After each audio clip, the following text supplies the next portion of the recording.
What's good and welcome back. Today we have a break from the Neural Highway series to address the constant police or correctional officer brutality stories in the news.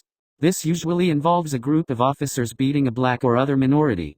Sometimes the officers involved can even include a black officer or officers towards another black person. Usually, that is not the case, but it is important to mention and where we're going. Things happen for a reason. We're attracted to things or careers for a reason.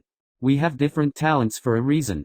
So when things happen, we need to look above the shoulders to understand the world around us.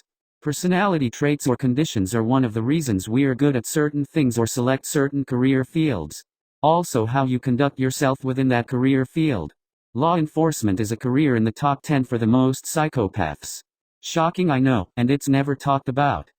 While most psychopaths are not violent, law enforcement would offer those that are or would be the greatest opportunity to do so against someone vulnerable at that time and get away with it.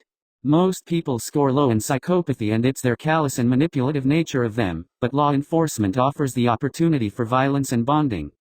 Yes, I said bonding. Something like an affinity group. An affinity group, in short, is a like-minded social group for an activity.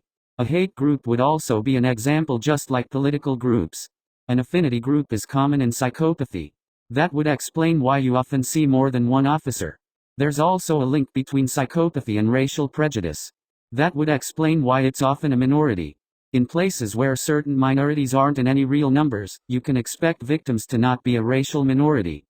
When you know that a problem like psychopathy would exist in a career field, you take appropriate measures. CEO was listed as number 1 on the list. You have to have something like the Securities and Exchange Commission (SEC). When it comes to physically dangerous situations, the stakes are even higher. Failure to adequately monitor and prosecute law enforcement when you know this happens is a failure in society.